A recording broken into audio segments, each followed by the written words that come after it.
मैं Yogendra Coke इंटी learning app के इस ऑनलाइन डिजिटल प्लेटफॉर्म पर आप सभी का हार्दिक स्वागत करता हूं, अभिनंदन करता हूं। मेरे प्यारे बच्चों, गूगल प्ले स्टोर से इंटी लर्निंग ऐप को इंस्टॉल कीजिएगा और आप जिस भी एग्जाम की तैयारी करना चाह रहे हैं, बहुत ही बेहतरीन एजुकेटर की टीम आपको एक बहुत ही बेहतरीन कंटेंट यहाँ अवेलेबल करवाती है।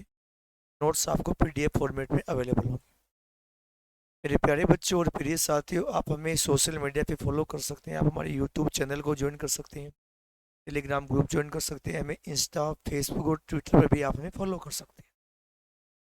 अपन अध्ययन कर रहे हैं ज्योमेट्री और आगे बढ़ते हैं। आज ज्योमेट्री में जियो प्लस मैट्रिक, केवल और केवल इसी पे अपन डिस्कस कर रहे हैं। जियो प्लस मैट्रिक, पृथ्वी पर मापन से संबंधित जो इकाइयां काम में आती है वही अपनी ज्योमेट्री। यानी बच्चों, आखिरी क्लास में अपने त्रिभुज के बारे में पढ़ा था। अब देखो यहाँ से थोड़ा और आगे बढ़ते हैं। देखो त्रिभुज की कंडीशन, आगे बढ़ते हैं। सबसे छोटा बहुभुज त्रिभुज होता है, क्योंकि तीन भुजाओं से घिरी हुई बंद आकृति बनती है। उसके अलावा तो कोई बंद आकृति बनेगी नहीं। तो सबसे छोटा जो बहुभुज होता है वो होता है बहुभुज होता है। प्यारे बच्चों, ज्योमेट्री ध्यान दीजिएगा और मेरी बातों को गौर कीजिए। पहली कंडीशन में आपको आगे बताना चाहूँ यहाँ से, त्रिभुज की त्रिभुज के सॉरी पहले आगे पढ़ेंगे आज। त्रिभुज के तीनों अंतः कोणों का योग, तीनों अंतः कोणों का योग 180 डिग्री होता है। आपको पता है। देखो, आपके दिमाग में यहाँ से एक आइडिया आना चाहिए, तीनों अंतः कोणों का योग 180 डिग्री होता है। 179 क्यों नहीं होता, 181 क्यों नहीं होता? मेरे प्यारे बच्चों, एक काम की बात आप सबको पता है कि 180 डिग्री का कोण बनता है वो केवल और केवल सरल रेखा पे, स्ट्रेट लाइन पे बनता है। उसके अलावा 180 का कोई एंगल नहीं बनता है।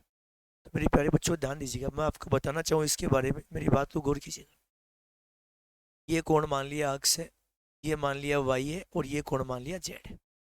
मैंने ये वाई जेड है, इसके समांतर एक ये रेखा बना दी बेटा, ठीक है। ये दोनों एक दूसरे के समांतर रेखा बना दी।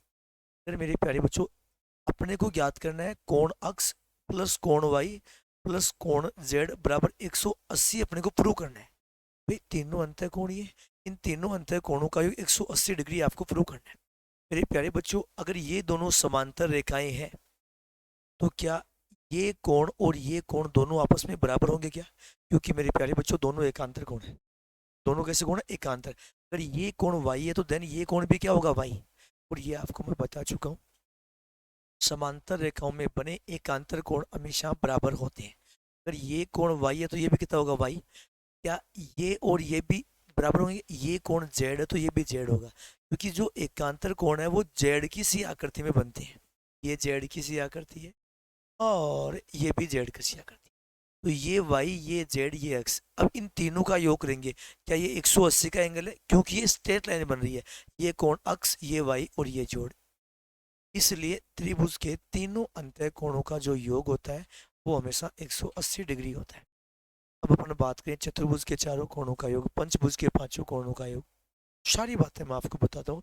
याद करने का तरीका, यहाँ से एग्जाम में जो क्वेश्चन आज तक पूछा गया है, प्यारे बच्चों ध्यान देना। चीज़ों को बहुत इजी वे में समझते हैं, बहुत आसानी के साथ समझते हैं कि चीज़ें क्या है और किस प्रकार की है। आपके पास जो वैल्यू दे रखा है उन वैल्यू को समझिएगा। सबसे पहले मैं बात करूं भुजाओं की संख्या,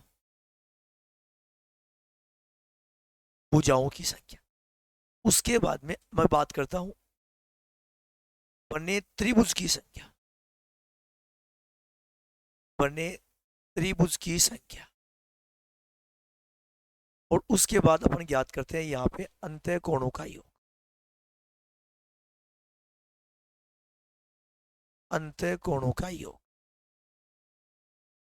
ठीक, देखो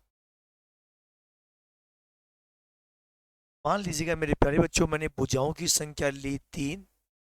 तीन भुजाओं से केवल और केवल एक त्रिभुज बनता है और एक त्रिभुज के अंतः कोणों का योग 180 डिग्री होता है। यहाँ तक कोई दिक्कत नहीं है किसी भी बच्चे को। मेरे प्यारे बच्चों, मैं आगे बात करूँ, जैसे मान लीजिएगा थोड़ा और आगे स्टेप बाय स्टेप चीज़ों में बढ़ते हैं।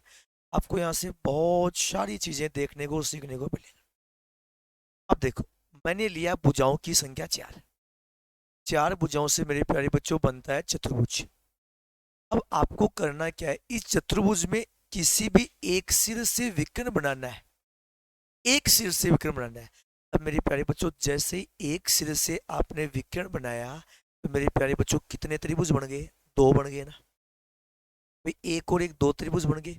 एक त्रिभुज का योग होता है 180, तो 2 त्रिभुज का योग हो गया 2 गुणा 180, यानी चतुर्भुज के चारों कोणों का योग होता है 360 डिग्री। चतुर्भुज के चारों कोणों का योग होता है 360 डिग्री। मैं बात करूं पंचभुज, 5 भुजा आती है। पंचभुज का मतलब भुजा कितनी रहेगी भैया? 5 भुजा रहेगी। अब देखो, आपको किसी एक सिर से, मान लो ये शीर्ष लिया, अगर आप इस सिर से विकर्ण बनाना चाहोगे प्यारे बच्चों, एक विकर्ण तो ये बनेगा और दूसरा विकर्ण ये बनेगा। एक सिर से जितने आप विकर्ण बना सकते हो। अब बेटा इसमें कितने त्रिभुज बन गए? 3 त्रिभुज बन गए। एक त्रिभुज का योग 180 है, तो 3 गुणा 180, बोलो कितना आ गया? 540। आगे मैं बात करूं, जैसे मान लो ये अपन ने षटभुज लिया है, 6 भुजा वाला लिया है। अब आप इस एक सिर से विकर्ण बनाओगे, एक विकर्ण ये बनेगा, एक विकर्ण ये बनेगा और एक विकर्ण ये बनेगा। मेरे प्यारे बच्चों, आपके पास बनने वाले त्रिभुजों की संख्या कितनी आ गई? 4। सॉरी सॉरी, बनने वाले त्रिभुज संख्या 4। भुजा कितनी थी? भुजा कितनी थी प्यारे बच्चों? आपके पास भुजा यहाँ 6 थी। विकर्ण कितने, सॉरी त्रिभुज कितने बने? 4। अंतः कोणों का योग 4 गुणा 180 बराबर 720। जिस बात को मैं आपको समझाने चाह रहा हूँ मेरे प्यारे बच्चों, बहुत इंपॉर्टेंट चीज, ध्यान दीजिएगा चीजों को। देखिएगा मेरे प्यारे बच्चों, अगर आपके पास भुजा 3 है तो बनने वाले त्रिभुज 1 है। भुजा 4 है तो बनने वाले त्रिभुज 2 है। भुजा 5 है तो बनने वाले त्रिभुज 3 है। भुजा 6 है तो बनने वाले त्रिभुज 4 है। इसका मतलब क्या? जितनी भुजा होगी बनने वाले त्रिभुजों की संख्या उनसे 2 कम होगी। अगर भुजाओं की संख्या n है तो बनने वाले त्रिभुज होंगे n-2। मैं रिपीट कर रहा हूँ, अगर भुजाओं की संख्या n है, अगर भुजाओं की संख्या n है तो बनने वाले त्रिभुज की संख्या होगी n-2। एक त्रिभुज का योग 180 होता है, तो 2 का योग n-2 गुणा 180। ये आपका फॉर्मूला बन गया। ठीक है, क्वेश्चन कोई भी दिया हुआ है इस प्रकार आएगा, पूछा भी जा चुका है। n भुजा वाले बहुभुज के सभी अंतः कोणों का योग, सभी अंतः कोणों का योग होता है n-2 गुणा 180 डिग्री। क्या होता है? n-2 गुणा 180 डिग्री। अभी इसको अपन ऐसे भी बोल सकते हैं, n-2 गुणा 2 समकोण। अरे भाई एक ही बात है, 2 समकोण बोलेंगे तो अब 2 इससे गुणा होगा, तो 2n-4 गुणा समकोण। एग्जाम में ये भी पूछा गया है। कितनी भी भुजाओं का बहुभुज हो, उससे अगर कितनी भी भुजाओं का बहुभुज हो, अगर अंतः कोणों का योग ज्ञात करना है, आप यूज करेंगे n-2 गुणा 180 डिग्री, या आप इसको ये भी बोल सकते हैं 2n-4 गुणा समकोण। मेरे विचार से आप बहुत ईजी है, में आपसे कितनी भी भुजाओं का बहुभुज पूछ ले, बनने वाले त्रिभुजों की संख्या हमेशा 2 कम होगी। बनने वाले त्रिभुजों की संख्या हमेशा 2 कम होगी, हमेशा 2 कम होगी। ठीक है, मेरे विचार से आप इस चीज़ को बखूबी समझ पाएंगे। बहुत छोटा सा और बहुत ही बेहतरीन पार्ट अपन ने लिया था।